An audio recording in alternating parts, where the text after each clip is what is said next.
Manifestation को समझने में डिफिकल्टी हो रही है तो अभी सब्सक्राइब करें अमित कुमार पॉडकास्ट। इमोशन का रोल बिलीफ के बाद में आता है, क्योंकि सबसे पहले क्या है, एनवायरनमेंट है, इन्फॉर्मेशन है। हाँ, ठीक है, ये इन्फॉर्मेशन आप अपने इन पांचों सेंसेस से रिसीव करते हैं। तो विजुअल, आँखें, टच, इन सब चीज़ों के ज़रिए आप रिसीव करेंगे। This step is called reception, कि जब डेटा आपके सेंसेस पे पड़ता है तो उसे रिसेप्शन कहते हैं। NLP में हम बात करते हैं 16 मिलियन बिट्स पर सेकंड से लेकर के 40 मिलियन बिट्स पर सेकंड एनवायरनमेंट से स्ट्रीम होता है कंटिन्यूसली हमारे सेंसेस में। अब आप इनने सेंसरी डेटा को रिसीव किया, ये रिसीव डेटा ब्रेन के अलग अलग हिस्सों में जाता है, इंटीग्रेटेड नहीं रहता है। कान वाला अलग जाएगा, आँख वाला अलग जाएगा, विजुअल, ऑडियो सब अलग जगह पे जाएंगे। फिर ये इंटीग्रेट होते हैं और इंटीग्रेट होने के बाद आप इसे मीनिंग देते हैं। जो भी इवेंट इन्फॉर्मेशन है, you give meaning to it. जब तक आप मीनिंग नहीं देंगे तब तक इमोशन नहीं आ सकता। इमोशन तब आता है जब आप किसी भी इंफॉर्मेशन को मीनिंग पता कर सकते हैं। तो मैं अभी चाइनीज़ में अगर तुम्हें गाली दे दूं तुम्हारे अंदर कोई इमोशन, सिर्फ कन्फ्यूजन आ सकता है मगर इमोशन कुछ नहीं आएगा। वही अगर मुस्कुराते हुए दे दूं तुम्हें लगेगा कि तारीफ करी होगी।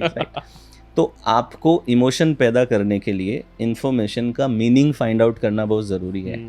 और मीनिंग आपके बिलीफ से आता है कि बिलीफ कैसे हैं आपके, वो बहुत हद तक कंट्रोल करते हैं कि आपका मीनिंग क्या मिलेगा। क्या आप तो उसको कैसे इंटरप्रेट करोगे, या इंटरप्रिटेशन आपका किस तरीके से रहेगा, राइट। तो आपने मीनिंग क्या दिया, तो आपके इंटरप्रिटेशन से मीनिंग पैदा हो गया। ठीक है, मीनिंग पैदा होने से इमोशन पैदा होता है और फिर इमोशन के बाद में आती है फीलिंग।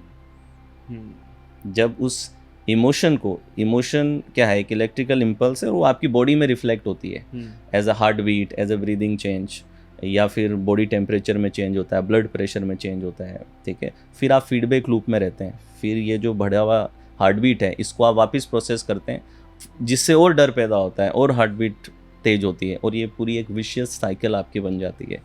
सो इमोशंस आपकी फीलिंग्स को एम्पलीफाई करने में बहुत बड़ा रोल अदा करते हैं। इमोशन का मतलब ही है energy in motion.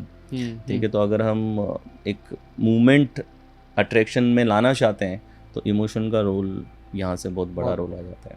Without emotion, इसलिए विजुअलाइजेशन में इमोशन डालना ज़रूरी है। आप अगर कोई ग्रैटिट्यूड एक्सरसाइज करें उसे महसूस करना बहुत ज़्यादा ज़रूरी है। आप एफर्मेशंस करें तो इमोशन होना ज़रूरी है। विदाउट इमोशन कोई इम्पैक्ट नहीं होगा।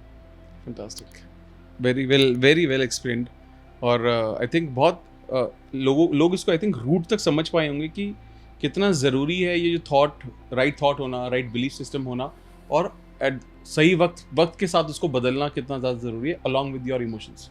देन बिकॉज उसी पर डिपेंड करती है आपकी फीलिंग। यस, क्योंकि सी NLP में जैसे हम यहाँ इमोशंस यूज़ करते हैं तो NLP में ज़्यादातर हम यूज़ करते हैं स्टेट कि आपकी इमोशन आपकी स्टेट्स बना रही हैं। तो स्टेट्स दो प्रकार की हैं, एक तो रिसोर्सफुल स्टेट्स हैं और एक अनरिसोर्सफुल स्टेट्स हैं। तो रिसोर्सफुल जैसे हो गई कि Joy, happiness, confidence, love, compassion, gratitude, kindness, ये सब रिसोर्सफुल स्टेट्स हैं। जब भी आप इन रिसोर्सफुल स्टेट्स में हैं तो आपको अपने इंटरनल रिसोर्सेज से पूरा कनेक्शन महसूस होता है। You are connected with your internal resources. आपके इंटरनल रिसोर्सेज क्या हैं? आपकी क्रिएटिविटी, आपका फोकस, आपकी रीजनिंग, आपका लॉजिक, आपकी कोई स्किल, टैलेंट, आपका कोई प्रीवियस एक्सपीरियंस है, कोई नॉलेज आपने ले रखी, कुछ पढ़ा हुआ है, कोई कहानियाँ आपने सीख रखी हैं, ये सब की सब आपके इंटरनल रिसोर्सेज हैं। लेकिन जब आप रिसोर्सफुल हैं तभी आप इनसे जुड़े हुए रहेंगे। जुड़े होने का मतलब जिस पल में इनका एक्सप्रेशन ज़रूरी है आप एक्सटर्नल वर्ल्ड में इन्हें एक्सप्रेस कर सकेंगे। लेकिन जब आप नेगेटिव इमोशनल स्टेट्स में या अनरिसोर्सफुल स्टेट्स में हैं, जैसे कि anger, grief, hurt, guilt, regret, unforgiveness, resentment, depression, anxiety, phobia, fear, ये सब क्या है? अनरिसोर्सफुल हैं। जब आप इन स्टेट्स में हैं तो you are disconnected with your internal resources. If you have creativity you will not be able to express it. If you have logic you will not be able to apply it. तो जब हम angry होते हैं तो गुस्से में हम बहुत इरेशनल बिहेव करते हैं। फिर आपने नोटिस किया होगा कि जब आप शांत हो जाते हो तो आपको लगता है ये मैंने क्यों किया, इट वॉज नॉट नीडेड। तो वो जो लॉजिक था ना आपका, वो लॉजिक उस पल में अवेलेबल नहीं था क्योंकि आप अनरिसोर्सफुल थे। तो लॉजिक एक आपका इंटरनल रिसोर्स है जो अवेलेबल तभी होगा जब आप रिसोर्सफुल होंगे। इसलिए जब आप शांत हुए तभी आप लॉजिक लगाओगे। अगली बार फिर गुस्सा आएगा, फिर लॉजिक नहीं लगेगा। So this is how it works.